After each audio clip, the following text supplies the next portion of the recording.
Maayong adlaw tanan. Welcome back sa ato ang recorded lecture. Before ta magsugod ug mo continue sa ato ang topic on ethics in the teaching profession, mag-short recap usata sa atong previous topic. Sa atong previous topic, nahuman na to ang pagtan-aw. We have discussed and see the differences between the 5 ethical principles. We have the natural law ethics, which keyword is following human nature. We also have deontology that follows duty because it comes from the Greek word dion. And we also talk about utilitarianism that considers consequences, unsay resulta sa binuhatan. Also, we talk about emotivism that spells out that emotions matter. And lastly, virtue ethics. It is the development of a good character. So karon, naanatay foundation sa ethical thinking. The next question is, unsaon man nato pag-apply ang ethics sa teaching profession? Mauni ang atong topic karon, ethics in the teaching profession. Same gihapon, we'll be looking at sentence per sentence to better reflect and appreciate the content of these notes. Now let's start with the first sentence. Teaching is inherently relational. Class, simple ra kaayo nga sentence pero lawom kaayo nga meaning. Ang teaching dili lang trabaho na ikaw ra usa. Teaching is relational, meaning na ay interaction, na ay relasyon, na ay connection sa ubang tao. Dili ka magtudlong nga ikaw ra, no? Isa nga nagisgot. Always naakay gi-interact, naakay kuyog, no? May it be face to face or online. No? There's always students, colleagues, imuhang fellow teachers, and also the parents, no? The guardians, those who supported the learners. So teaching is always about relationship. Second, it involves continuous interaction with students, colleagues, parents, and the broader community. Teaching is not one-time interaction. No, you interact with students adlaw-adlaw, with your co-teachers sa trabaho, no, with parents, no, sa concern sa learners, ug sa community, no, as part of the society. So ang teacher dili lang classroom based, no?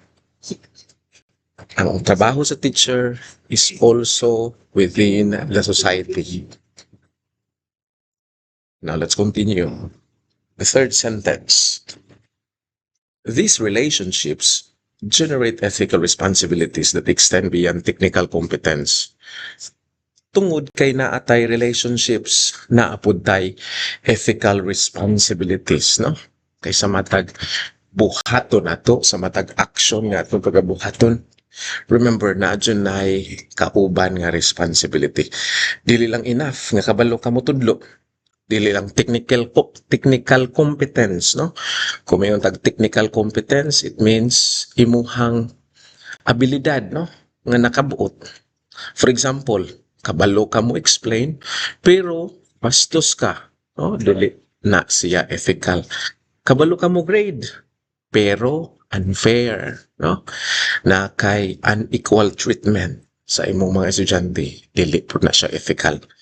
So teaching requires skills and ethics.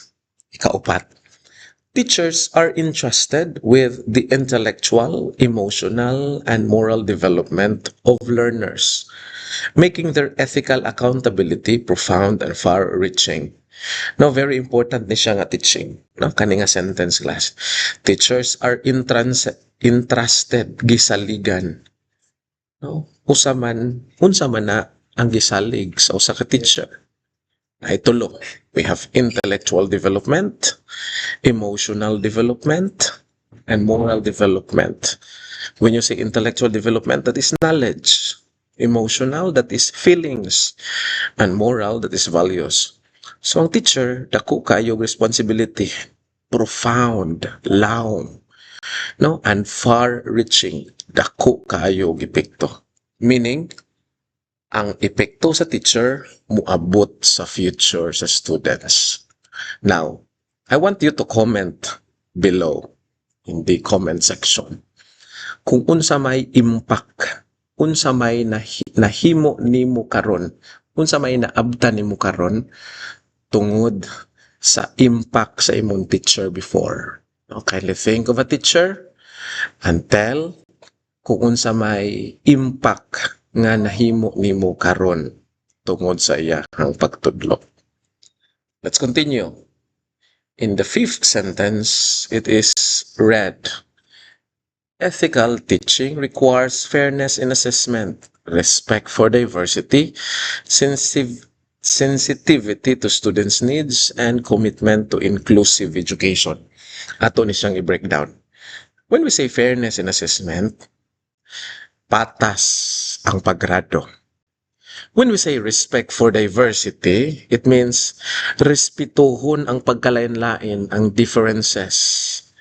When we say sensitivity, kabalo mo sabot sa needs.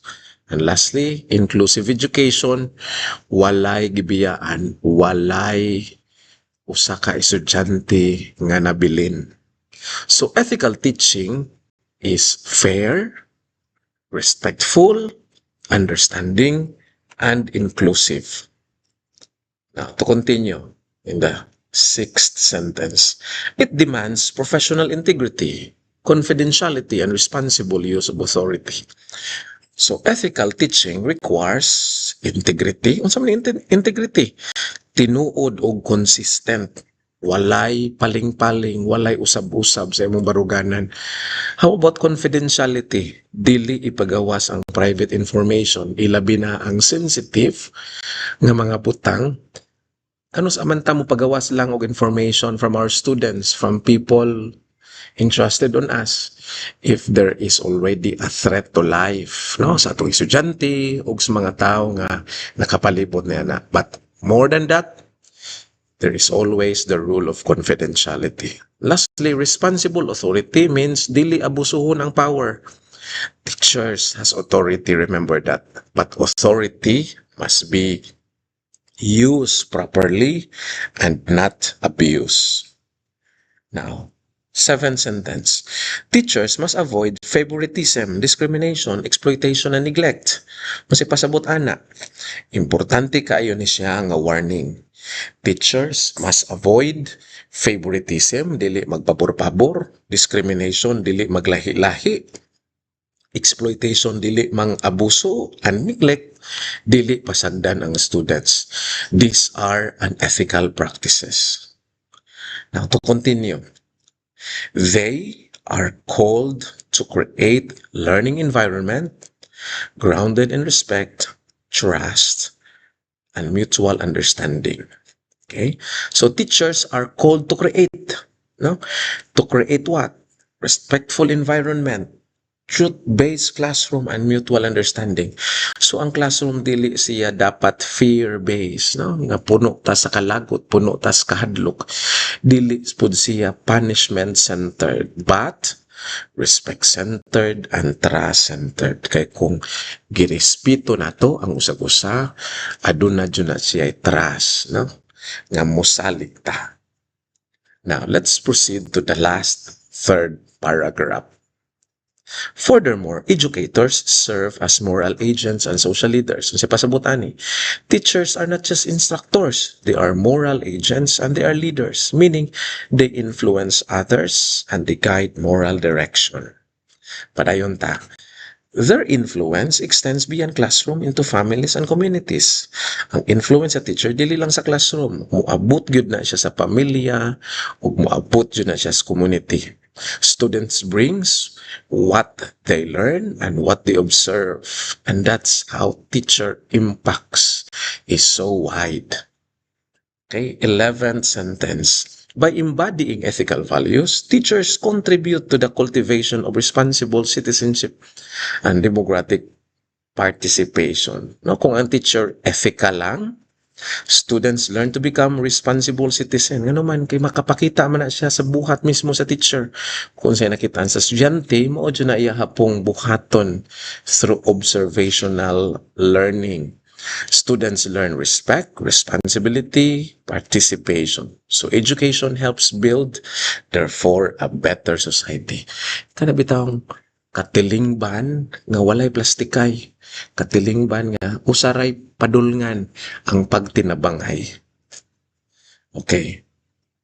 We are now in the last sentence. Education, therefore, becomes a powerful instrument for moral transformation and social progress. Education is powerful, meaning it can transform character and improve society. So teaching is not just a small work. It is nation building. Imagine na ang imuhang impact nga naara ka sulod sa classroom, pila lang kataw ang imuhang gikauban nga ginganlag mga students. You are not just builders of their lives. You are actually a nation builder. You are transforming them to be morally good individuals. Now, class, as we end this lecture, this particular topic, let me leave you with this reflection. Being a teacher is not only about teaching lessons, giving exams, completing requirements. Being a teacher is also about forming lives, shaping character, influencing society. So always ask yourself, am I teaching only the subject? Or am I also forming a person? Because in the end, you, Kitano, as teachers, does not only produce graduates. Dili lang kutob sa graduation ng ato ang trabaho. However, it goes far beyond that. A teacher helps form good human beings. Take note of that. Daghang salamat once again sa inyong paminaw, padayon tos pagkaton o pagkinabuhi nga ethical. Next meeting, we will be, in the next recording, I will be proceeding sa ato ang second to the last topic, which is ethics and 4 Filipino core values. Una ta moabot sa ethical challenges as well as the conclusion. Sige, kato lang sa may adlaw kanatong tanan.